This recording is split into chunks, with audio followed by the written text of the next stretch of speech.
الحمد للہ وکفا والصلاة والسلام علی عباده الذین اصطفى خصوصا علی افضلهم وخاتم النبیین محمد الامین وعلی آلہ وصحبہ اجمعین اما بعد فقد قال اللہ تبارک وتعالی کما ورد فی آخر سورة الجمعہ اعوذ باللہ من الشیطان الرجیم بسم اللہ الرحمن الرحیم یا ایھا الذین آمنوا اذا نودی للصلاة من یوم الجمعة فاسعوا الى ذکر اللہ وذروا البیع ذالکم خیر لکم ان کنتم تعلمون فإذا قضیت الصلاة فانتشروا فی الارض وابتغوا من فضل اللہ واذکروا اللہ کثیرا لعلکم تفلحون وَإِذَا رَأَوْا تِجَارَةً أَوْ لَهْوًا انفضوا إِلَيْهَا وَتَرَكُوكَ قَائِمًا قُلْ مَا عِندَ اللَّهِ خَيْرٌ مِّنَ اللَّهْوِ وَمِنَ التِّجَارَةِ وَاللَّهُ خَيْرُ الرَّازِقِينَ صدق اللہ العظیم رب اشرح لي صدری ويسر لي أمري واحلل عقدة من لساني يفقهوا قولي اللهم ربنا ألهمنا رشدنا وأعذنا من شرور أنفسنا اللهم ارنا الحق حقا وارزقنا اتباعه وارنا الباطل باطلا وارزقنا اجتنابه آمین یا رب العالمین۔ سورہ جمعہ کا دوسرا رکوع جو 3 آیات پر مشتمل ہے، آپ نے اکثر و بیشتر اس کی سماعت کی ہوگی۔ جمعہ کی نمازوں میں بھی اس کو پڑھا جاتا ہے، خطبات میں پڑھا جاتا ہے۔ یہ 3 آیات حکمت و احکام جمعہ کے موضوع پر نہایت جامع آیات ہیں۔ اہمیت جمعہ، حکم جمعہ، حکمت جمعہ، مقصد جمعہ، ان تمام امور کو ان 3 آیات نے اپنے احاطے میں لے لیا ہے۔ چونکہ حضور کا سارا طرز عمل جو ہے اور آپ کا اعلی انقلاب جو ہے وہ قرآن مجید ہے، اور آپ کا سارا عمل اس کے گرد گھوم رہا ہے۔ دعوت و تربیت و تزکیہ کا سارا نظام قرآن کے گرد ہے۔ هو الذی بعث فی الامیین رسولا منہم یتلو علیہم آیاتہ ویزکیہم ویعلمہم الکتاب والحکمہ۔ لہذا اس کتاب ہی کی جب اسلامی کوئی ریاست یا نظام قائم ہو جائے تو اس کتاب کی تعلیم کو مسلسل امت میں جاری رکھنا، تاکہ وہ تعلیم جو ہے عام ہوتی رہے، پھیلتی رہے، اس کو تازہ کیا جاتا رہے، اس کے لیے نظام جمعہ تجویز کیا گیا، ہفتے وار اجتماع۔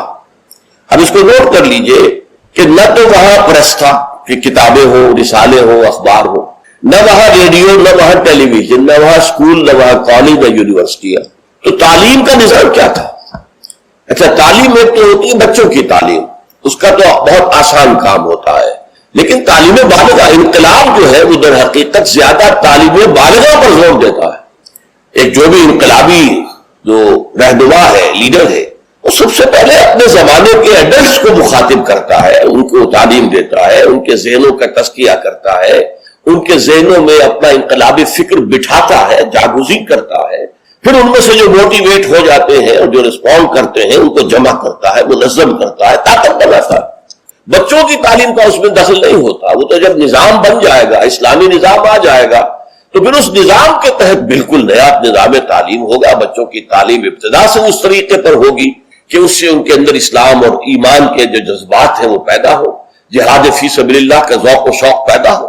لیکن یہ کہ سب سے پہلے جو انقلاب برپا کرنا ہے، تو بچے تو انقلاب نہیں لایا کرتے، انقلاب تو ایڈلٹس لاتے ہیں۔ تو ان ایڈلٹس کو مخاطب کرنا اور ان کی تعلیم، ان کا ذہن بنانا، ان کے اندر اس انقلابی فکر کو ان کے ذہنوں میں، دلوں میں اتار دینا، جاگزین کر دینا، یہ ہے وہ مقصد کہ جو نظام جمعہ کے ذریعے سے امت میں اس کو دوام دے دیا گیا۔ جمعہ کا ممبر جو ہے اسے ممبر رسول کہتے ہیں۔ ممبر رسول پر جو کھڑا ہوتا ہے وہ نائب رسول ہے۔ وہ نائب رسول وہی کام کرے جو حضور کرتے تھے، یتلو علیہم آیاتہ ویزکیہم ویعلمہم الکتاب والحکمہ۔ یہ کام امت کے اندر جاری و ساری ہو جائے، اس کا تسلسل ہو، اس کا دوام ہو، اس کے لیے جمعہ کی فرضیت کی۔ نظام جمعہ یہ ہفتے وار اجتماع ہے۔ آپ کے علم میں ہوگا کمیونسٹوں کا معاملہ بھی یہ ہوتا تھا، ان کا بھی ایک فلسفہ تھا، مارکسزم، اور جب تک وہ فلسفہ ذہنوں میں اتر نہ جائے کوئی شخص کمیونسٹ کیسے بنے گا؟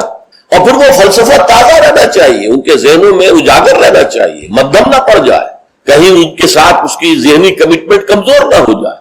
تو وہ اپنے ویکلی میٹنگز کرتے تھے، اور اس میں کیا کرتے تھے؟ اسی فلسفے کی تجدید، اسی کی اور گہرائیوں میں اترنا، تاکہ ذہنوں کے اندر وہ فلسفہ راسخ رہے. جب فلسفہ راسخ رہے گا تو انقلابی فرور، انقلابی ذیل، انقلابی جذبہ بھی برقرار رہے گا اور انسان جو ہے تن من دل لگا دے گا. تو یہ ربط ہے سورہ جمعہ کے ساتھ احکام جمعہ کا. اور یہ تو واضح ہی ہے کہ در حقیقت اس سورہ مبارکہ کا نام ہی اس حکم جمعہ کے حوالے سے لیا گیا ہے. اچھا، اب اس میں حکم جمعہ کی اہمیت کیا ہے اس کو آپ سمجھیے. میں چند احادیث آپ کو سنا رہا ہوں. ترمذی شریف کی روایت ہے، من ترک الجمعہ ثلاث مرات تہاونا طبع اللہ علی قلبہ. جس شخص نے 3 جمعے چھوڑ دیے کسر کی وجہ سے، یعنی کوئی اور عذر نہیں ہے، بیماری نہیں تھی، مسافر نہیں تھا، کوئی نہیں عذر، تہاونا، بس وہ اس کی اہمیت کو نہ سمجھتے ہوئے، اس کو کہتے ہیں ہون، جو آسانی سی بات ہو، بس کوئی اہمیت نہ ہو جس کی، تو تہاونا طبع اللہ علی قلبہ، اللہ تعالیٰ اس کے دل پر مہر کر دے. اور یہ مہر کر دینا وہ بدترین سزا ہے جو بدترین کافروں کو دنیا میں دی جاتی. ختم اللہ علی قلوبہم طبع اللہ علی قلوبہم، یہ بدترین کافروں کی سزا. جو مسلمان جمعے کی اہمیت کو نظر انداز کرتے ہوئے بغیر کسی عذر کے اگر وہ جمعہ چھوڑ دے گا 3 جمعے، تو اس کے دل پر مہر ہو جائے گا. من ترک ثلاث جمع تہاونا بها طبع اللہ علی قلبہ. پہلی روایت ترمذی کی تھی، یہ ابو داؤد اور نسائی کی ہے. وقال مالک، امام مالک نے موطا میں جو بات کہی ہے وہ یہ ہے کہ لا ادری عن النبی صلی اللہ علیہ وسلم ام لا الا انہ صفوان بن سلیم رضی اللہ عنہ قال من ترک الجمعۃ ثلاثا من غیر عذر ولا علت طبع اللہ علی قلبہ. امام مالک نے جو ان کی کتاب مشہور ہے الموطا، حدیث کا پہلا مجموعہ، حدیث اور فقہ دونوں کا، اس میں کہتے ہیں امام مالک کہ میں یہ تو نہیں کہہ سکتا کہ یہ صفوان ابن سلیم نے رضی اللہ عنہ حضور سے سن کر کہا یا خود کہا، لیکن ان کا قول یہ ہے کہ جس نے بھی 3 جمعے ترک کر دیے بغیر کسی عذر کے، بغیر کسی بیماری کے، طبع اللہ علی قلبہ ہی، اللہ تعالیٰ اس کے دل کے اوپر مہر کر دے گا. سب سے سخت حدیث یہ صحیح مسلم کی ہے، عبداللہ ابن عمرو بن العاص اور ابو ہریرہ دونوں سے مروی ہے رضی اللہ تعالی عنہما. انہما سمع النبی صلی اللہ علیہ وسلم، یہاں بالکل یہ مرفوع حدیث ہے کہ ان دونوں نے سنا حضور سے یہ فرماتے ہوئے لَيَنْتَهِيَنَّ أَقْوَامٌ مِّنْ غَدَرِهِمِ الْجُمُعَاتِ أَوْ لَيَخْتِمَنَّ اللَّهُ عَلَىٰ قُلُوبِهِمْ ثُمَّ لَيَكُونُنَّ مِنَ الْغَافِلِينَ. لوگ باز آ جائیں اپنی جمعے کی نماز کو ترک کرنے سے، ورنہ لازماً اللہ تعالیٰ ان کے دل پر ختم کر دے گا، مہر لگا دے گا. یہ وہی لفظ ہے جو سورہ بقرہ کی ابتدا میں آیا ہے، ان الذین کفروا سواء علیہم انذرتہم ام لم تنذرہم لا یؤمنون ختم اللہ علی قلوبہم وعلی سمعہم وعلی ابصارہم غشاوہ. پھر وہ غافلوں میں سے ہو جائیں گے. اسی صحیح مسلم میں حضرت عبداللہ ابن مسعود سے ایک اور روایت ہے، ان النبی قال لقوم یتخلفون عن الجمعۃ لقد هممت ان آمر رجلا يصلي بالناس ثم احرق على رجال يتخلفون عن الجمعۃ بیوتہم. حضور نے فرمایا میرا یہ دل چاہتا ہے کہ میں کسی اور شخص کو امامت کے لیے کھڑا کر دوں اور ان لوگوں کے گھروں میں جا کر ان کے سمیت آگ لگا دوں کہ جو جمعے کے اندر حاضر نہیں ہو. اب آپ ایک طرف حضور کی شخصیت کو دیکھیں، آپ کے اندر نرمی تھی، رقت تھی، شفقت تھی، محبت تھی، رأفت تھی، لیکن دوسری طرف سختی کا یہ عالم ہے کہ جمعے کی اہمیت، تاکہ معلوم ہو جائے کہ جمعے کی اہمیت کیا ہے. یا ایھا الذین آمنوا اذا نودی للصلاۃ من یوم الجمعۃ فاسعوا الی ذکر اللہ وذروا البیع. اے ایمان کے دعوے دارو، جب پکارا جائے نماز کے لیے جمعے کے دن، مراد ہے نماز جمعہ. ویسے تو ظاہر بات ہے کہ اذان تو فجر کی بھی ہوگی، عصر کی بھی، مغرب کی بھی، عشاء کی بھی. یہاں مراد کیا ہے؟ نماز جمعہ کے لیے جب اذان دی جائے فاسعوا الی ذکر اللہ. لفظی ترجمہ تو ہوگا تو پھر دوڑ پڑو اللہ کے ذکر کی طرف. صحیح کے معنی دوڑنا ہے، لیکن یہ کہ چونکہ حضور نے صلی اللہ علیہ وسلم دوڑنے سے منع کیا، لہذا لپ کو یعنی ہمتن متوجہ ہو جاؤ. اب کوئی کاروبار دنیاوی تمہیں ذرا اس گاہک کو نپٹا لوں، پھر نہیں، فوراً کاروبار بند. فرمایا فاسعوا الی ذکر اللہ وذروا البیع، کاروبار چھوڑ دو. ذالکم خیر لکم ان کنتم تعلمون، یہی تمہارے لیے بہتر ہے اگر تم سمجھو. اب دیکھیے، غور کیجئے اس میں کہ ہو سکتا ہے کوئی شخص، کوئی دکاندار بیچارہ صبح سے بیٹھا تھا، کوئی گاہک نہیں آیا، جس وقت گاہک دکان میں داخل ہوا اسی وقت اب اذان جمعہ کی آواز آ گئی. اب بڑے سخت امتحان میں ہے وہ، لیکن فرمایا گیا ذالکم خیر لکم، بظاہر گھاٹے کا سودا ہے. صبح سے بیکار بیٹھے تھے، کوئی گاہک نہیں تھا، اب آیا ہے تو نماز کی اذان آ گئی، چھوڑ کے جانا پڑے گا. ضرور بیع، کاروبار چھوڑ دینا یہ لازم ہے، یہ حکم ہے، یہ واجب ہے، فرض ہے چھوڑ دینا، اس میں کسی قسم کی کوتاہی جو ہے وہ پسندیدہ نہیں ہے۔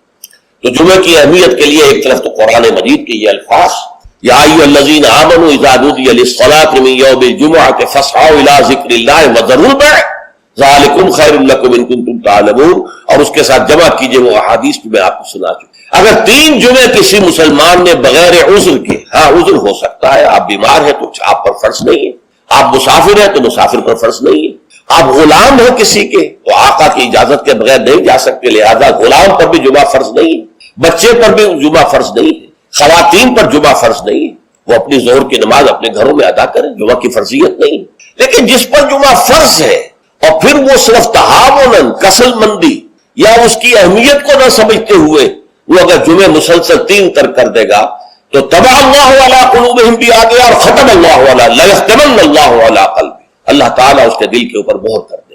اچھا، اس میں اب جو نوٹ کرنے کی بات ہے وہ یہ ہے، جمعے کو جمعہ بنانے والی شے خطبہ جمعہ ہے۔ نماز تو ظہر کی نماز کا قائم مقام جمعہ ہے نا، ظہر کے 4 فرض ہیں اور جمعے کے 2 ہیں، تو نماز اصل شے نہیں ہے، اصل شے جو ہے خطبہ جمعہ ہے جس نے کہ جمعے کو اہمیت دی، اس لیے کہ خطبے میں تعلیم ہوتی ہے، تلقین ہوتی ہے، جسے میں نے کہا اصل جو مقصد ہے یہ ہفتہ وار اجتماع ہے، اس ہفتے وار اجتماع میں تازہ کرنا ہے اپنے نظریے کو، اپنے خیالات کو، اپنے نظریات کو، اپنے عقائد کو تازہ کرنا ہے، اسے پانی دینا ہے، سینچنا ہے، اور یہ کام در حقیقت خطبے کا ہے۔ ویسے یہ کہ تاریخی اعتبار سے جان لیجئے کہ اسلام جو ہے شروع سے اسلام ہے، حضرت آدم سے لے کر حضور تک اور آج تک اصل دین جو ہے وہ اسلام ہے، ان الدین عند اللہ الاسلام۔ یہ تو اسلام کے ایڈیشنز ہیں کہ ایک خاص احکام جو حضرت موسیٰ کو دیے گئے تو وہ اس وقت کے لوگوں کے لیے وہ لازم تھے، پھر وہ احکام جو ہے شریعت محمدی کی شکل میں آئے ہیں صلی اللہ علیہ وسلم، تو ہم پر وہ واجب ہے، لازم ہے۔ لیکن یہ کہ یہ نظام جو ہے رہا ہے ان تمام مذاہب میں کہ ہفتے کے ایک دن کو فارغ کیا جائے اللہ کی یاد کے، چنانچہ یہ حکم جمعہ ہی تھا کہ جو دیا گیا تھا امت موسوی کو علی نبی الصلوۃ والسلام، جمعہ کا دن تھا، ہمیشہ سے جمعہ ہی کا دن جو ہے وہ در حقیقت مقدس دن ہے، اور جمعہ ہی کا دن ہے کہ جو ابتدائے آفرینش سے چلا آ رہا ہے اس کام کے۔ لیکن یہودیوں نے اپنی جو بھی شر پسندی تھی ان کے اندر، ان کے مزاج میں جو بغاوت تھی، ان کا جمعے کو چھوڑو جی ہفتہ کرو، تو اللہ تعالیٰ نے بھی پھر ہفتہ ہی ان پر فرض کر دیا، اور ان کے ہاں یہ ہفتہ اتنا سخت تھا، جمعے کی مغرب کی نماز کے بعد سے لے کر اگلے ہفتے کی مغرب تک 24 گھنٹے کوئی کاروبار دنیاوی مطلقاً حرام تھا۔ آج بھی امریکہ کے اندر جو لوگ رہتے ہیں، جو کہ پریکٹسنگ جیوز ہیں، جن کے وہ لمبے لمبے بال ہوتے ہیں، ادھر زلفیں ہوتی ہیں، اور انہوں نے لمبے لمبے کوٹ سیاہ رنگ کے پہنے ہوتے ہیں، اور فیلٹ ہیٹ ہوتا ہے ان کا خاص طرز کا سیاہ رنگ کا، یہ جو پریکٹسنگ یہودی ہے، آرتھوڈاکس یہودی ان کو کہتے ہیں، یہ جمعے کی شام سے اپنے ٹیلی فون کنیکشن بند کر دیتے، کوئی گفتگو نہیں، ان کے تمام دفاتر بند، گھروں پر بھی کوئی ٹیلی فون نہیں دیں گے، وہ سب بند، اور اس کے بعد ان کا پورا دن گزرتا ہے۔ لیکن وہاں فرق یہ ہے کہ وہاں کوئی جماعت کا اہتمام نہیں تھا، اپنے اپنے طور پر اللہ کو یاد کرو، تورات پڑھتے رہو، جو بھی ان کی ہر شکل تھی نماز کی اس میں وقت گزارو، دنیاوی کاروبار جو ہے وہ کوئی نہیں ہوگا۔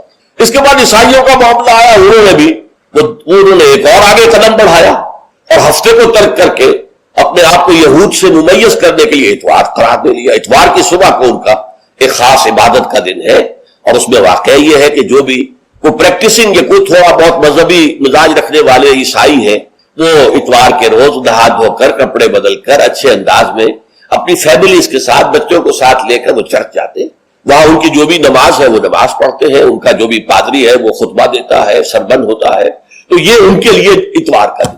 اس کے بعد جب یہ دونوں تہذیبیں جمع ہو گئی، یہودی جو ہے انہوں نے گویا کہ غلبہ حاصل کر لیا عیسائیوں پر، تو اب انہوں نے ویکینڈ کر لیا، سیٹرڈے اور سنڈے بوتھ، تاکہ دونوں کے دونوں کور ہو جائے، یہودیوں کا معاملہ بھی آ گیا، عیسائیوں کا بھی آ گیا۔ حضور صلی اللہ علیہ وسلم کی امت کے لیے 2 کام کیے گئے، ایک تو گویا کہ منفی ہوگا، ایک مثبت ہوگا۔ منفی کام یہ کہ پورے دن جمعے کے کاروبار کو حرام نہیں کیا گیا، بلکہ حرام کاروبار ہے صرف اذان جمعہ سے لے کر جمعے کی نماز کے ادا ہو جانے تک، بس اس دوران میں کاروبار دنیاوی مطلقاً حرام، کوئی کاروبار، آپ جائز سے جائز کاروبار کر رہے ہیں، صحیح سے صحیح کاروبار کر رہے ہیں، لیکن وہ بھی حرام ہے اس وقت اگر آپ نے کیا ہے جبکہ جمعے کی اذان ہو چکی ہے اور جبکہ نماز ابھی ادا ہو رہی، اس دوران حرام۔ لیکن باقی دن کے اندر حرمت نہیں رکھی ہے. البتہ میں ابھی آپ کو بتاؤں گا. تشویق یہ ہے کہ صبح سے لے کر جمعے تک کا وقت جو ہے یاد الہی میں بسر کیا جائے. تشویق اور ترغیب ہے. اس لیے کہ اگلی آیت میں ہم پڑھیں گے کہ جب جمعہ کی نماز ادا ہو چکے تو تم منتشر ہو سکتے ہو زمین میں اور جاؤ اور اپنے کاروبار میں لگ جاؤ. لیکن جمعہ سے قبل کے بارے میں کچھ نہیں کہا. نہ تو یہ کہا کہ کاروبار نہیں کر سکتے، نہ یہ کہا کہ کرو جاؤ تمہیں اجازت ہے. نہیں، وہاں سکوت اختیار کیا قرآن نے. فَإِذَا قُضِيَتِ الصَّلَاةُ فَانتَشِرُوا فِي الْأَرْضِ وَابْتَغُوا مِن فَضْلِ اللَّهِ. جب نماز ادا ہو چکے تو تم زمین میں منتشر ہو سکتے ہو. یہاں پر بھی اگرچہ وجوب کا لفظ آیا ہے کہ فَانتَشِرُوا منتشر ہو جاؤ، لیکن یہاں جو ہے مانا ہے تمام علماء نے کہ یہ وجوب جو ہے یہ کسی شے کی فرضیت کے لیے نہیں ہے کہ لازماً جمعے کے بعد منتشر ہو جانا ضروری ہے، بلکہ استحباب ہے، جا سکتے ہو، اجازت ہے، مباح ہے. کاروبار کی حرمت کا معاملہ ختم ہو گیا جیسے ہی جمعے کی نماز ادا ہو چکی. اب آپ جائیں، اپنے دفتر میں جائیں، اپنے کاروبار میں جائیں، اپنی دکان پر جائیں، کوئی اعتراض نہیں. لیکن یہ ہے کہ جہاں تک پہلے کا وقت ہے اس کے بارے میں کوئی بات نہیں آئی. یہ احادیث میں آئی ہے اور اسے تبکیر کہتے ہیں. پسندیدہ یہ ہے کہ جمعے کی صبح ہی سے انسان جو ہے وہ اس کام میں مصروف ہو جائے جو کام یہودیوں کے ہاں تھا پورے یوم سبت میں. اسے تبکیر کہتے ہیں. ایک حدیث موجود ہے حضور صلی اللہ علیہ وسلم کی تشویق کے ترجمے میں. حضرت مالک لائے ہیں اسے ان مولا ابی بکر ابن عبد الرحمن ابن ابی صالح سمان عن ابی ہریرہ ان رسول اللہ صلی اللہ علیہ وسلم قال من اغتسل یوم الجمعہ غسل جنابت. جس شخص نے جمعے کے روز غسل کیا، وہ جو کہ ناپاکی جنابت کی حالت میں غسل کیا جاتا ہے، کمپلیٹ غسل، اچھی طرح غسل. ثم راح فی الساعۃ الاولی، پھر جو شخص پہلی گھڑی میں پہنچ گیا مسجد میں، فکانما قرب بدغۃ، تو ایسے ہے کہ جیسے اس نے ایک اونٹ قربان کیا اللہ کی راہ میں، صدقہ دیا. ومن راح فی الساعۃ الثانیۃ، جو دوسرے گھنٹے میں دوسری گھڑی میں گیا، فکانما قرب بقرۃ، تو ایسے ہے جیسے کہ ایک گائے اس نے اللہ کی راہ میں صدقہ کر دی اور ذبح کر دی، خیرات کر دی.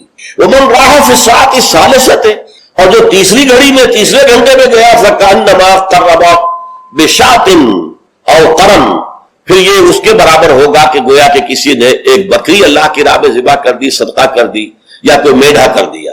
ومن راح فی الساعۃ السابعۃ، اور جو گیا چوتھے گھنٹے میں چوتھی گھڑی میں، فکانما قرب دجاجۃ، تو یہ اس کے برابر ہے کہ گویا کہ اس نے ایک مرغی جو ہے اللہ کی راہ میں دے دی، خیرات کر دی.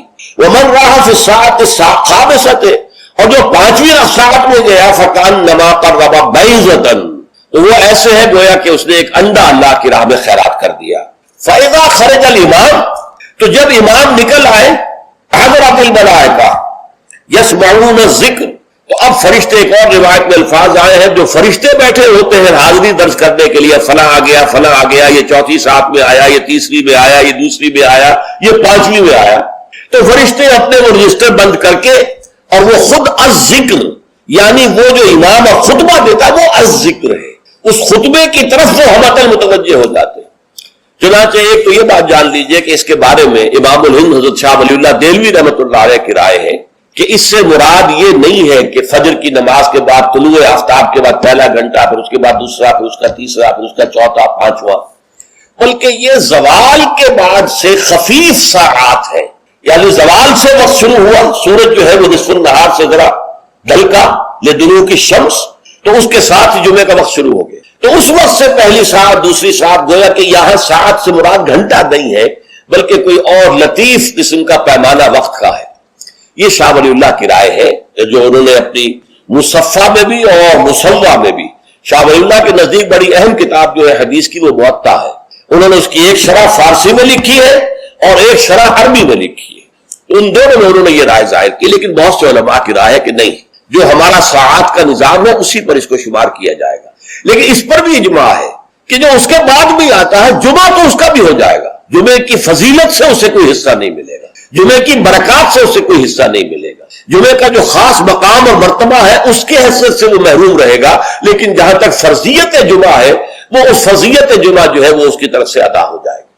لیکن یہ منظر میں نے اپنی آنکھوں سے دیکھا ہے اپنے بچپن میں، اور وہ یہ سرسا ایک جگہ تھی، وہ تحصیل تھی ضلع حصار کی، وہاں میری بسم اللہ ہوئی، پھر وہ نورانی قاعدے سے ہماری تعلیم شروع ہوئی. تو جس مسجد میں یہ سارا کام ہو رہا تھا بڑے مرکزی مقام پر وہ مسجد تھی، کبھی کبھی اب بھی مجھے خواب میں وہ مسجد آتی ہے، اور اس مسجد میں جمعے کے دن میری اپنی جو مشاہدے کی بات ہے کہ یوں سمجھیے اشراق کے بعد سے لوگوں کی آمد شروع ہو جاتی، اور دیہات سے لوگ آیا کرتے تھے، وہاں ایک خاص قوم تھی، غالباً وہ ارائی تھے، اس رائی علاقے کے ارائیوں کو وہ پچادے کہتے تھے، جیسے کہ راجپوتوں کو رانگڑ کہا جاتا ہے، لیکن یہ کہ وہ لوگ آتے تھے اونٹوں پر سوار ہو کر، آس پاس صحرا کا علاقہ تھا، سفید کپڑے، سفید کرتے، سفید ان کے تہبند اور سفید ان کے صافے، اونٹوں کے اوپر سوار چلے آ رہے، اس لیے کہ دیہات میں جمعہ نہیں ہوتا، اور اس وقت اس پر سختی کے ساتھ عمل ہوتا تھا کہ اصل میں جمعہ جو ہے وہ شہر میں ہے، تو وہ آتے تھے اور مسجد جو ہے وہ بس صبح ہی سے بھر جاتی تھی، کہیں ایک جگہ کوئی شخص کھڑا واز کہہ رہا ہے، کچھ لوگ اس کے گرد جمع ہے، کہیں کوئی شخص بیٹھے ہوئے قرآن خود ہی پڑھ رہا ہے، کوئی نوافل پڑھ رہا ہے۔ یہ نقشہ میں نے اپنی آنکھ سے دیکھا ہے، بچپن کا یہ نقشہ، اب وہ معاملہ ختم ہو گیا، بالکل ختم ہو گیا، اب تو بھاگ دوڑ کر کے جو ہے وہ لوگ جمعے میں پہنچتے بھی اس وقت ہے جبکہ وہ عربی کا خطبہ شروع ہونے والا ہو، اس لیے کہ عام طور پر تقریروں کے اندر کوئی خاص مواد ہوتا نہیں ہے، یا فرقہ واریت کی تبلیغ ہو رہی ہوتی ہے، یا سیاسی مسائل کے اوپر دھواں دار تقریریں ہوتی ہیں، لوگوں کو ان سے دلچسپی نہیں، تو فرض ادا کرنے کے لیے بس وہ جب خطبے کی اذان کا وقت ہوتا ہے تو اس وقت وہ پہنچ جاتے ہیں، نماز ادا ہوئی اور روانہ ہو گئے، اللہ خیر صلی اللہ۔ میں سب سے پہلے آداب جمعہ اس کے عنوان سے عرض کر رہا ہوں کہ جمعے کے روز غسل واجب ہے تقریباً، علی کل محتلم، یہ حضور کے الفاظ یہ ہیں، غسل الجمعہ واجب علی کل محتلم، جو بھی بالغ ہو چکا ہے مرد، عورت پر تو ظاہر بات ہے کہ جمعہ فرض ہے ہی نہیں، جیسا کہ میں عرض کر چکا ہوں، اس کے لیے جمعے کا غسل واجب ہے، اور اندازہ یہ ہوتا ہے، میں یقین سے تو نہیں کہہ سکتا کہ جیسے ہی جمعے کے لیے روانگی ہو اس وقت غسل کیا جائے۔ پھر حضور نے یہ بھی فرمایا ہے کہ اچھے کپڑے پہن کر جاؤ، دھلے ہوئے کپڑے پہن کر۔ آپ نے فرمایا کہ کیا تم میں سے کسی شخص کے لیے یہ ممکن نہیں ہے کہ اپنے جو محنت کے کپڑے ہوتے ہیں، محنت یعنی جب کہ مشقت کرتا ہے، ایک لوہار بیٹھا ہوا ہے اور وہ بھٹی کے سامنے بیٹھ کر کام کر رہا ہے، پسینے آئیں گے اس سے، کپڑوں میں بدبو ہو جائے گی پسینے کی، پھر اس کے اوپر سیاہ داغ پڑے ہوں گے، میلے ہوں گے، تو یہ اس کا لباس ہے محنت کا۔ یا کوئی کاریگر ہے، مکان کی تعمیر میں لگا ہوا ہے، ظاہر بات ہے جب وہ یہ کام کر رہا ہے،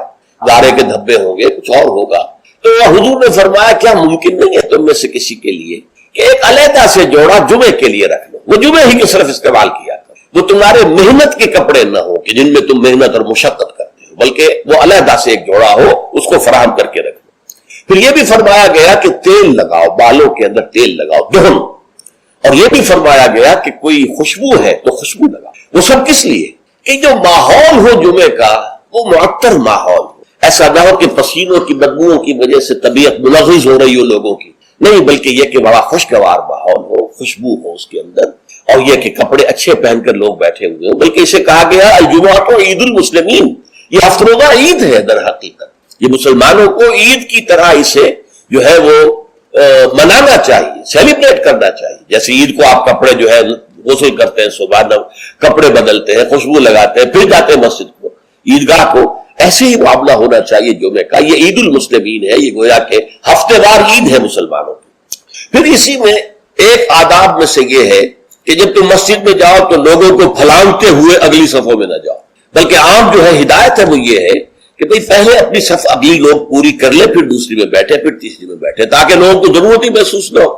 جب وہ دیکھتے ہیں کہ اگلی صف میں جگہ خالی ہے تو پھر وہ لوگوں پہ پھلانگتے ہوئے جاتے ہیں، لیکن ہر صورت پھلانگتے ہوئے یا لوگوں کو علیحدہ کر کے پھر اپنے لیے جگہ بنانا، یہ جو ہے اس سے منع کیا گیا ہے۔ خاموشی سے جہاں جگہ تمہیں مل رہی ہے بیٹھ جاؤ، اور پھر اسی میں سے انصات ہے، خاموش رہو، گفتگو نہ ہو، یہاں تک کہ حضرت ابو ہریرہ سے یہ روایت ہے ترمذی اور نسائی اور دوسری کتابوں کے اندر، ان رسول اللہ صلی اللہ علیہ وسلم قال اذا قلت لصاحبك یوم الجمعۃ انصت والامام یخطب فقط لغوت، دو آدمی گفتگو کر رہے ہیں، آپ تیسرے آدمی ہیں، آپ سن رہے ہیں، آپ ان سے کہتے ہیں خاموش ہو جاؤ، تو تم نے بھی لغو کام کیا۔ انہیں منع کرنے کے لیے بولنا بھی پسندیدہ نہیں، خاموش اشارے سے کہہ دو، لیکن تم نے اگر آواز نکالی جبکہ امام خطبہ دے رہا ہے، امام کے خطبے کی طرف ساری توجہ، اس جمعے کی ساری حیثیت جو ہے وہ اسی خطبے کی وجہ سے، لہذا اس میں آپس میں گفتگو کرنا، اس طرح کی چیزیں جو ہے وہ بالکل غلط ہیں، آداب جمعہ کے منافی ہیں، جس کی انتہا یہ ہے کہ اگر وہ آپس میں دو گفتگو کر رہے ہیں اور آپ انہیں روکنے کے لیے بھی زبان کھولیں، انصت خاموش ہو جاؤ، تو یہ بھی فقط لغو کا، تم نے بھی ایک لغو حرکت کی، بلکہ اشارے کنایت سے کہہ دیا جائے، زبان نہ کھولی جائے۔ پھر اس میں حضور کیا کرتے تھے، خطبے میں کیا کرتے تھے؟ یہ روایت جو ہے مسلم شریف کی ہے، عن جابر بن سمرہ رضی اللہ تعالی عنہ فرماتے ہیں کانت للنبی خطبتان، حضور کے دو خطبے ہوتے تھے، یجلس بینہما، ان دونوں کے درمیان آپ ذرا تھوڑی دیر کے لیے بیٹھتے تھے، جیسے کہ آپ کو معلوم ہے تمام امام جو ہے وہ یہی کرتے ہیں آج۔ یقرأ القرآن یذکر الناس، جمعے میں کرتے کیا تھے؟ قرآن پڑھتے تھے اور لوگوں کو نصیحت کرتے تھے، یاد دہانی۔ اب اس میں ایک بات تو سامنے آ گئی، دو خطبے ہوتے تھے، حالانکہ ہمیں معلوم ہے، تیقن کے ساتھ معلوم ہے، حضور لمبے خطبے کبھی نہیں دیتے تھے، لمبی تقریر کبھی نہیں کرتے تھے، آپ کی تقریر بالکل مختصر ہوتی، یوں سمجھیے کہ جو ما قل و کفا خیر مما کثر و الہا، کم ہے لیکن وہ کفایت کر جائے، وہ بڑی لمبی چوڑی تقریریں جو ہے اس کی اب اس میں فائدہ کیا تھا؟ عربی زبان قرآن کی، عربی زبان حضور کی، عربی زبان آپ کے سامعین کی، لہذا اب بات صرف یہ رہ گئی کہ از دل خیزن بر دل خیزن، دل سے نکلے دل پر اتر جائے۔ ہمارا مسئلہ مختلف ہے، ہم عربی نہیں جانتے، خطبہ عربی میں ہے، اور خطبہ تو سمجھ میں لوگوں کے کچھ آتا ہی نہیں، خطبہ کے ذریعے تو جو مقصد خطبہ ہے وہ حاصل نہیں ہوتا، لہذا وہ تقریر کرتے ہیں، پہلے وعظ کرتے ہیں، اس میں بھی آپ پہلے کچھ قرآن پڑھیں گے تو ترجمہ کریں گے، وضاحت کریں گے، تب ان لوگوں کی سمجھ آئے گا۔ لیکن حضور کا معاملہ کیا تھا؟ وہ یہ کہ کان للنبی صلی اللہ علیہ وسلم خطبتان یجلس بینہما۔ اچھا، اس سے میں یہ سمجھتا ہوں، واللہ عالم، میرا گمان ہے کہ اس سے در حقیقت اشارہ اس طرف ہے کہ یہ خطبہ در حقیقت دو رکعتوں کے قائم مقام ہے، ظہر کی رکعتیں 4 اور جمعے کی رہ گئی 2 رکعتوں کے قائم مقام 2 خطبے، ورنہ نہ تو حضور معاذ اللہ اتنے کمزور تھے کہ چند منٹ کھڑے ہونے کے بعد آپ کو استراحت کی اور بیٹھنے کی اور آرام کرنے کی جو ہے ضرورت ہوتی، نہ آپ کے خطبے اتنے طویل ہی ہوتے تھے، لہٰذا یہ گویا کہ علامتی ہے، اس بات کے لیے ایک علامتی اہمیت رکھنے والی بات ہے کہ یہ 2 خطبے در حقیقت 2 رکعت نماز کے قائم مقام۔ اب جیسے نماز میں آپ بات نہیں کر سکتے، اسی طریقے سے خطبے کے دوران بھی آپ بات نہیں کر سکتے، آپ کو خاموش رہنا ہے، مؤدب ہو کر پورے طریقے سے سننا ہے خطبہ۔ اس کے بعد فرمایا یقرأ القرآن ویذکر الناس، وہ قرآن پڑھتے تھے خطبے میں بھی۔ اب دیکھیے پڑھنے کا انداز کا فرق ہوتا ہے، ایک شخص قرآن پڑھ رہا ہے، دوسرا شخص قرآن پڑھ رہا ہے، اس کی گہرائیوں میں اتر کر پڑھ رہا ہے، جہاں آواز بلند کرنے کی ضرورت ہے وہاں آواز بلند کرتا ہے، جہاں آواز پست کرنے کی ضرورت ہے وہاں آواز پست کرتا ہے۔ اس طریقے سے وہ قرآن مجید کے اندر سے صرف اس کے معنی ہی نہیں نکال رہا بلکہ اس کے احساسات کو بھی اجاگر کر رہا ہے۔ تو حضور جیسے پڑھتے ہوں گے اس کا خیر ہم تصور نہیں کر سکتے، لیکن یہ کہ یہ ضرور آتا ہے کہ حضور کا خطبہ جو ہے وہ ٹھنڈا نہیں ہوتا تھا، جذباتی ہوتا تھا۔ چنانچہ یہ حدیث موجود ہے عبداللہ سے، جابر بن عبداللہ رضی اللہ تعالی عنہما سے، قال کان رسول اللہ صلی اللہ علیہ وسلم اذا خطب احمرت عیناہ وعلا صوتہ واشتد غضبہ حتی کانہ منذر جیش یقول سبحکم ومسعکم۔ حضور صلی اللہ علیہ وسلم جب خطبہ دیتے تھے آپ کی آنکھیں سرخ ہو جاتی، آپ کی آواز بلند ہوتی اور آپ پر ایک غضب کی سی کیفیت طاری ہوتی، گویا کہ کوئی سالار ہے، کوئی سپہ سالار ہے جو اپنے لشکر کو بتا رہا ہے کہ وہ دشمن کا لشکر آ چکا ہے، اب یا تو صبح کو تم پر حملہ ہو جائے گا، شام کو ہو جائے گا، تیار ہو جاؤ پوری طریقے سے۔ تو جیسے کوئی کسی فوج کا سردار جو ہے سپہ سالار اپنے جو سپاہی ہیں ان کو آمادہ کرتا ہے جنگ کے لیے اور انہیں خبردار کرتا ہے کہ دشمن کا لشکر سر پر آ چکا ہے، سبحکم اور مسعکم، وہ صبح کو آیا یا شام کو آیا کہ آیا، اس طریقے سے حضور کا خطبہ ہوتا تھا، ٹھنڈا نہیں، بلکہ یہ کہ اس کے اندر ایک جوش اور لوگوں کو بھی جوش میں لانے کے لیے ایک ایسا انداز کہ جس سے خود ان کے اندر بھی جوش پیدا ہو جائے۔ اور اس میں کیا ہوتا تھا؟ قرآن پڑھتے تھے۔ ایک صحابی نے فرمایا ہے کہ میں نے سورہ قاف حضور کے خطبہ جمعہ سے یاد کی ہے، یعنی عام طور پر آپ سورہ قاف اس طرح پڑھتے تھے کہ پھر مجھے اس کے یاد کرنے میں بڑی آسانی ہو گئی اور میں یاد کر لیا میں نے۔ اس سے متعلق میری زندگی کا بھی ایک واقعہ ہے، میں بھی حیران ہوں اس طرح کے جب بات پڑھتا ہوں۔ یہ سن 54 کی بات ہے، جمعیت طلبہ میں میں تھا اس وقت، اسلامی جمعیت طلبہ، ایک تربیت گاہ ملتان کی جمعیت نے منعقد کی، اس میں درس قرآن کے لیے مجھے بلایا گیا۔ وہ ایک محلہ ہے ملتان کا قدیر آباد، اور قدیر آباد میں ایک مسجد تھی، حافظ عبد التواب صاحب کی مشہور تھی، نابینا تھے۔ فجر کی نماز ایک روز میں نے اس مسجد میں پڑھی اور اس کے امام نے یا خود حافظ عبد التواب تھے یا کوئی اور صاحب تھے، واللہ اعلم مجھے نہیں معلوم، فجر میں سورہ قاف پڑھی، اس قدر عمدگی سے پڑھی، اتنی خوشلحانی سے پڑھی، اس طرح اس کو پڑھتے ہوئے مجھے اپنے اندر جو ہے محسوس ہوا کہ کوئی چیز جو ہے جنبش میں ہے. رقص جاز برہم زلد افلاق را، تو یہ تو انسان کی روح کا ایک رقص ہے کہ جو ہوتا ہے قرآن کے ساتھ. میں نے اسی دن سورت قاف حفظ کر لی، اسی دن. 3 رکوع ہے، چھوٹی نہیں ہے، لیکن اسی دن میں نے حفظ کر لی، اس لیے کہ اس کا اتنا نقش مجھ پر قائم ہو چکا تھا قلب پر کہ پھر اسے یاد کرنا بہت آسان تھا. اسی طرح ایک مرتبہ مولانا اصلاحی صاحب کے پیچھے جمعہ پڑھا، انہوں نے سورہ قیامہ پوری کی پوری خطبے کے پہلے خطبے کے اندر پڑھی اور وہ مجھے یاد ہو گئی. اس طریقے سے یہ پڑھنے میں زمین و آسمان کا فرق ہوتا ہے.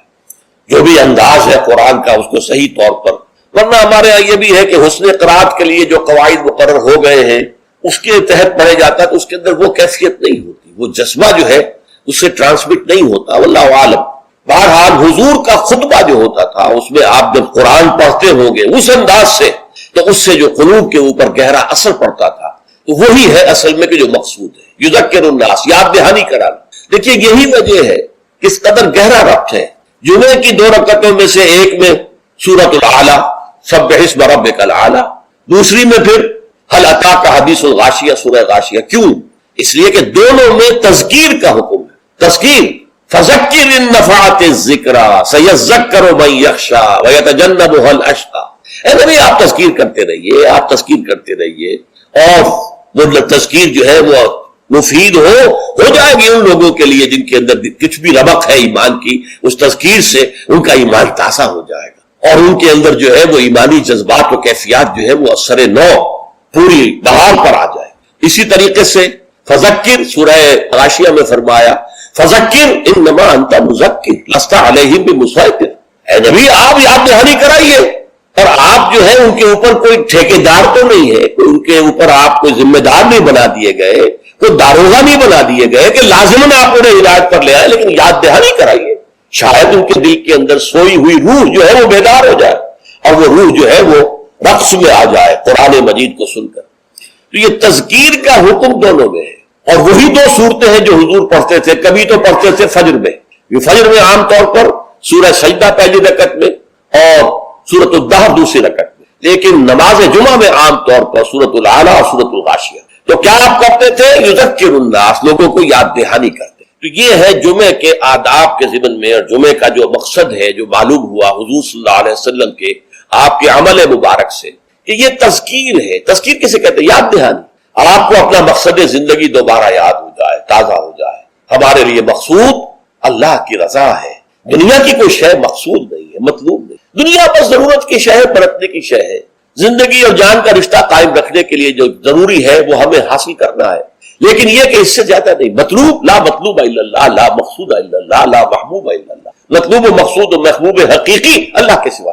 پھر یہ کہ ہمارا فرض ہے اللہ کے لیے جہاد کرنا، جانے دینا، اپنا مال خرچ کرنا، اس کی صلاحیت جو ہے پیدا کرنا اپنے اندر، یہ ہمارے اوپر فرض ہے، لازم ہے. یہ دونوں چیزیں تازہ ہوتی رہے. اگر کہیں کوئی گردہ غبار آ گیا ہے ماحول کے اثرات سے، یہ دھندلا سا گیا ہے اگر آئینہ دل، تو اسے پھر صاف اور شفاف کر دیجئے جمعے کے خطبے کے ذریعے سے. تو یہ گویا کہ وہ اسلامی انقلابی جماعت جس کو حزب اللہ کہا گیا قرآن مجید میں، تو یہ حزب اللہ کا ہفتے وار اجتماع ہے. اس ہفتے وار اجتماع میں حزب اللہ اپنے بنیادی فکر کو تازہ کرتی اور اس کے ضمن میں مزید تعلیم اور تربیت کا جو نظام ہے حضور کا، اس کا ایک تسلسل ہے کہ جو جاری رہتا ہے. اچھا، اب یہاں فرمایا فَإِذَا قُضِيَتِ الصَّلَاةُ فَانتَشِرُوا فِي الْأَرْضِ. اب اس سے بھی ایک لطیفہ ہے میری زندگی کا بڑا عجیب. میں جب بلڈومری میں تھا، شاہیوال جو کہلاتا ہے، تو وہاں ہمارے محلے ہی میں رہتے تھے ایک صاحب جو بڑے کٹر پرویزی تھے. اور پرویز صاحب کا موقع یہ ہے کہ صلاۃ کے معنی ہے معاشرہ قائم کرو، اسلامی معاشرہ. یہ نماز کو انہوں نے خامخواہ صلاۃ کہہ دیا. اچھا، وہ آدمی تھے بہت نیک، وہ سول انجینئر تھے، اور وہ جو کمیٹی ہوتی ہے جو میونسپل کمیٹی، تو وہ میونسپل انجینئر تھے اور بہت نیک تھے، اور شہرا تھا ان کا کہ وہ بہت ہی یعنی رشوت وغیرہ سے بالکل بری ہے. تو میرے دل میں بھی ان کی عزت تھی، لیکن یہ کہ بہرحال اختلاف تھا کہ وہ پرویزی تھے.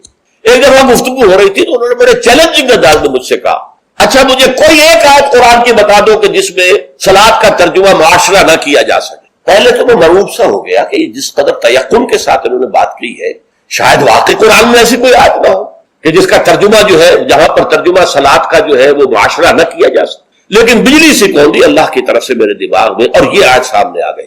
فَإِذَا قُضِيَتِ الصَّلَاةُ فَانتَشِرُوا فِي الْأَرْضِ. اب یہاں معاشرہ مانی لیں گے تو معاشرے کو تلپٹ کر کے ختم کر کے پھر منتشر ہو جاؤ، فساد پیدا کرو، یہ اس کے معنی ہے. مجھے آج تک یاد ہے میں نے کہا یہاں تو نماز یہ فَإِذَا قُضِيَتِ الصَّلَاةُ جب پوری ہو چکے نماز یا پورا ہو چکے صلاۃ، یا تو کوئی عمل جو ہے وہ ہو سکتا ہے کہ جو ختم ہو جائے. معاشرہ مراد لیں گے تو مطلب معاشرے کو ختم کر دو، تلپٹ کر دو، کیوس کر دو. کوئی جواب نہیں تھا ان کے پاس. میں نے کہا شریف آدمی تھی، یہ نہیں کہ خام خواہ کو الجھے، بالکل خاموش ہو. تو یہ ہے فَإِذَا قُضِيَتِ الصَّلَاةُ جب نماز ادا ہو جائے فَانتَشِرُوا فِي الْأَرْضِ تو زمین میں منتشر ہو سکتے ہو، لازم نہیں. بہت سے نیک مسلمانوں کو میں نے دیکھا ہے جمعے کے بعد سے عصر تک بیٹھے رہتے مسجد کے اندر اللہ کی یاد. تو یہ نہیں ہے کہ حکم ہے وہ حکم کی خلاف ورزی کر رہے، نہیں. ہاں جا سکتے ہو، اگر جاؤ، تمہارا کاروبار ہے، تمہاری دکان ہے، کوئی تمہارا دفتر ہے، اس میں جانا ہے جاؤ. فَانتَشِرُوا فِي الْأَرْضِ وَابْتَغُوا مِنْ فَضْلِ اللَّهِ اللہ کا فضل تلاش کرو. اب یہاں یہ بہت اہم مقام ہے کہ مراد ہے رزق، لیکن رزق کو اللہ کا فضل قرار دیا جا رہا ہے. اس کو سمجھ لیجئے. اسلام کا جو معاشی فلسفہ ہے، اس کے جو فلسفیانہ اصول ہیں، ان میں سے ایک اصول یہ ہے کہ چاہے محنت تم نے کی ہے، کھیت میں ہل تم نے چلایا ہے، بیج تم نے ڈالا ہے، اس کو سینچا تم نے ہے، پھر فصل جو ہے اس کی حفاظت تم نے کی ہے، پھر فصل کاٹی ہے، پھر تم دانے گھر لائے ہو، پھر ان کو پیسا ہے، پھر ان کی روٹی پکائی ہے، یہ سب کچھ تم نے کیا. لیکن اسے اللہ کا فضل سمجھو، اپنا کسب نہ سمجھو. کسب جو ہے وہ نیکی اور بدی کے لیے ہے. انسان نیکی کما رہا ہے، یہ اس کی کمائی ہے، بدی کما رہا ہے، یہ اس کی کمائی ہے. جہاں تک رزق کا تعلق ہے یہ اللہ کا فضل ہے. اور فضل اسے کہتے ہیں جو بلا استحقاق دیا جائے، جس کا تقاضا نہ کیا جا سکے. جس کی مثال سادہ سی میں دیا کرتا ہوں کہ آپ نے کسی مزدور کو رکھا ہے، 8 گھنٹے اس نے کام کرنا ہے، آپ نے فرض کیجئے 100 روپے مقرر کیے اس کی مزدوری. دن بھر آپ نے دیکھا کہ مزدور بڑی محنت سے کام کرتا، دل لگا کے کام کیا اس نے، چاہے کوئی دیکھ رہا ہو چاہے نہ دیکھ رہا ہو. ایک تو ہوتے ہیں وہ کوئی دیکھ رہا ہے تو کام میں لگ گئے، کوئی نہیں دیکھ رہا ہے تو بیٹھ گئے. نہیں، اس نے بڑی جی لگا کے کام کیا ہے. تو شام کو آپ اسے 100 روپے بھی دیتے ہیں، 10 روپے اور دیتے ہیں. یہ 10 روپے فضل ہے، یہ وہ ڈیمانڈ نہیں کر سکتا.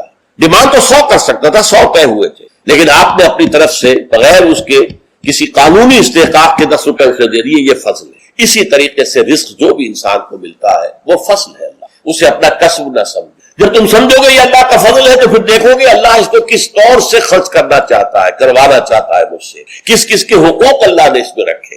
تو فَابْتَغُوا مِنْ فَضْلِ اللَّهِ وَاذْكُرُوا اللَّهَ كَثِيرًا لیکن اس میں بھی اللہ کو کثرت کے ساتھ یاد کرو. یہ نہ ہو کہ مسجد میں تو اللہ کا ذکر ہوا، باہر نکل گئے تو بھول گئے، نہیں، بلکہ یہ کہ جو کام کر رہے ہو اس میں کام میں تمہارے ہاتھ مصروف ہو اور دل تمہارا جو ہے وہ اللہ کے ساتھ لگا ہوا ہو. جسے آپ کہتے ہیں پنجابی میں ہتھ کارول دل یارول. یہ ہے ذکر کثیر. اور ذکر کثیر کا سب سے بڑا ذریعہ کیا ہے کہ جو مصنون دعائیں ہیں حضور صلی اللہ علیہ وسلم، رات کو سونے لگے ہیں تو دعا ہے، صبح اٹھے ہیں تو دعا ہے، بیت الخلاء میں داخل ہو رہے ہیں تو دعا ہے، باہر نکلے ہیں تو دعا ہے. ظاہر بات ہے کوئی ایکسٹرا ٹائم تو آپ کا نہیں لگ رہا، وہ کام کر رہے ہیں آپ، لیکن ہر کام پہ کرتے. شیشہ دیکھا ہے، آئینہ دعا ہے، کپڑے بدلے ہیں دعا ہے، گھر سے نکلے ہیں مسجد کے لیے دعا ہے، مسجد میں داخل ہوئے تو دعا ہے، مسجد کے اندر تو ذکر ہے ہی ہے سارا، باہر نکلے ہیں تو دعا ہے، بازار میں داخل ہو رہے ہیں تو دعا ہے، بازار سے واپس آ رہے ہیں تو دعا، ہر کام کے لیے دعا ہے. یہ دعا جو ہے یہ ذکر کثیر کا سب سے بڑا طریقہ ہے، ذریعہ ہے. اور اس کے اندر دوہری ہے بات کہ ایک تو آپ کا اللہ سے تعلق قائم ہو گیا کہ آپ نے دعا اللہ سے کی ہے، ایک آپ کا تعلق حضور کے ساتھ قائم ہو گیا کہ آپ نے الفاظ وہ استعمال کیے جو حضور کے الفاظ ہیں. تو گویا کہ 2 نسبتیں تازہ ہو گئیں جب بھی آپ نے ایک مسنون دعا پڑھی. تو دعا ادعیہ مسنونہ جو ہے در حقیقت وہ دوام ذکر کا سب سے بڑا ذریعہ ہے. اس کے لیے علیحدہ سے وقت نکال کر کوئی آسن بنا کر اور کوئی ضربے لگا کر اس کی ضرورت نہیں، بلکہ ہر کام کرتے ہوئے تو زندگی کے ہر کام کے ساتھ دعا ہے، اور وہ دعا ہے مسنون جو حضور سے ثابت. لہذا 2 نسبتیں جو ہیں جس کو آپ کہتے ہیں ایک تیر میں 2 شکار، اللہ سے دعا ہو گئی، اللہ سے تعلق قائم ہو گیا، اور الفاظ آپ نے وہ استعمال کیے جو محمد رسول اللہ سے منقول ہے صلی اللہ علیہ وسلم، آپ کا تعلق حضور کے ساتھ قائم ہو گیا. وَاذْكُرُوا اللَّهَ كَثِيرًا لَعَلَّكُمْ تُفْلِحُونَ تاکہ تم فلاح پاؤ. اب جو تیسری اور آخری آیت ہے وہ ایک خاص واقعے سے متعلق ہے. وَإِذَا رَأَوْا تِجَارَةً أَوْ لَهْوًا انفَضُّوا إِلَيْهَا. اے نبی ان لوگوں کا حال یہ ہے، ان لوگوں سے کیا مراد ہے اب یہاں معین نہیں ہے، لیکن کچھ لوگ جو بہرحال مسجد میں نماز جمعہ ادا کر رہے تھے، اذا رأوا تجارت جب انہوں نے دیکھی کوئی تجارت، کوئی کاروبار، اور لہون یا کوئی کھیل تماشا، کہیں سے کسی مداری کی ڈگڈگی کی آواز آ گئی، تو اب یہ ہے کہ یہ آپ کو چھوڑ کے یہ ادھر متوجہ ہو گئے، انفضوا الیہا وترکوک قائما، اور آپ کو کھڑے ہوئے چھوڑ گئے۔ قل ما عند اللہ خیر من اللہو ومن التجارہ، بڑی شدید جو اس پر سرزنش آئی، ان سے کہہ دیجئے جو اللہ کے پاس ہے وہ تجارت سے بھی اور یہ دل لگی کے کاموں سے اور یہ تفریح کے کاموں سے سب سے بڑھ کر قیمتی شے ہے، اور اللہ تعالیٰ جو ہے وہ رزق دینے والا ہے۔ تو اس کا در حقیقت یوں سمجھ لیجئے کہ ایک تو عام طور پر یہ کہا گیا ہے کہ ابتدا میں جمعہ کا خطبہ بھی نماز کے بعد ہوتا تھا، جیسے عیدین کا جمعہ بھی آج کل ہوتا ہے۔ عیدین میں آپ کو معلوم ہے 2 رکعت نماز کے بعد جو ہے وہ خطبہ ہوتا ہے، تو ابتدا میں صورت یہ تھی کہ اسی طرح جمعے کا خطبہ تھا۔ تو کچھ لوگوں نے یہ سمجھا کہ جمعہ تو ادا ہو چکا، خطبے کی اہمیت ان کے سامنے نہیں تھی، اور صورتحال یہ تھی کہ سخت قحط پڑا ہوا تھا، اجناس کی کمی تھی بازار میں، گندم جو وغیرہ دکانیں خالی تھی۔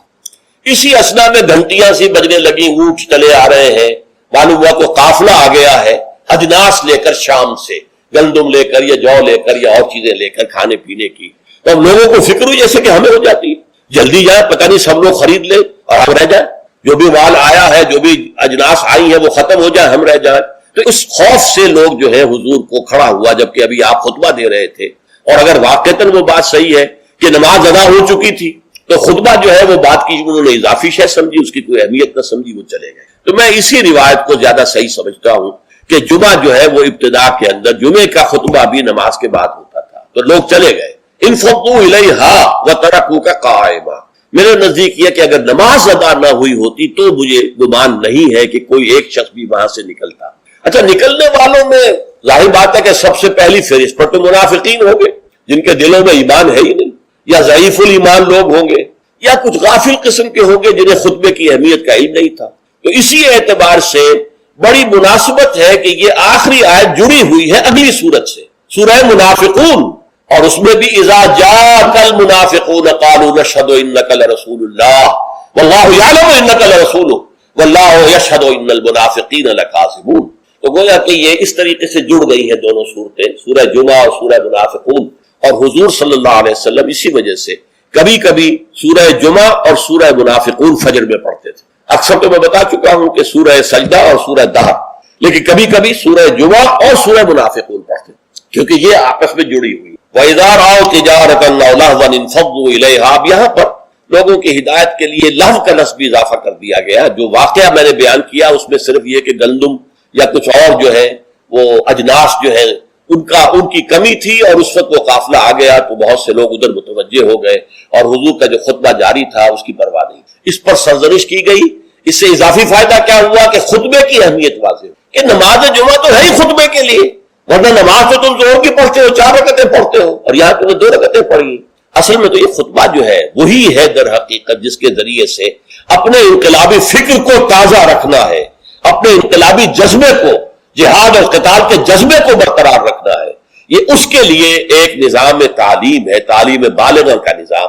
اب اگرچہ اس وقت صورت یہ ہے کہ نماز جمعہ کی اور خطبہ جمعہ کی وہ حیثیت الا ماشاء اللہ کہیں کہیں اگر ایسا ہو تو ہو کہ یہ مقصد پورا ہو رہا ہو، ورنہ حقیقت میں نہیں ہو۔ یا فرقے واریت کی بحثیں ہوتی ہیں، ایک دوسرے پر کفر کے فتوے لگتے ہیں، اور یا یہ کہ کچھ سیاسی مزاج کے جو ہے وہ سیاست پر گفتگو کرتے ہیں، تو یہ نہیں ہے۔ لیکن پھر بھی کھنڈر بتا رہے ہیں عمارت عظیم تھی۔ آج بھی مسلمان جس اہتمام کے ساتھ جمعے کے لیے جاتے ہیں، جتنی بڑی بڑی گیدرنگز ہوتی ہیں، کانگریگیشن ہوتی ہیں، تو اس سے معلوم ہوا کہ محمد کا قائم کردہ یہ نظام صلی اللہ علیہ وسلم کس قدر محکم تھا، اور آج تک بھی بڑا پیارا یہ مصرع ہے، کھنڈر بتا رہے ہیں عمارت عظیم تھی۔ اگرچہ وہ اصل عمارت تو ختم ہوئی، رہ گئی رسم ازاں روح بلالی نہ رہی، فلسفہ رہ گیا تلقین غزالی نہ رہی، نماز و روزہ و قربانی و حج یہ سب باقی ہے، تو باقی نہیں۔ اللہ کی روح جو ہے تقوی اللہ وہ ختم ہو چکی۔ لیکن یہ ہے کہ پھر بھی یہ کھنڈر جو ہے یہ بھی بتا رہے ہیں کہ عمارت جب تھی قائم تو کتنی عظیم ہوگی، جبکہ اس کے ڈھانچے کے اندر اس کی روح بھی تھی، تذکیر، یاد دہانی، اسلام کے انقلابی جذبات کو تازہ کرنا، اپنے انقلابی فکر توحید کو تازہ کرنا۔ تو یہ گویا کہ حزب اللہ کا ہفتے وار اجتماع تھا۔ بارک اللہ لی ولکم فی القرآن العظیم ونفعنی وإیاکم بالآیات والذکر الحکیم۔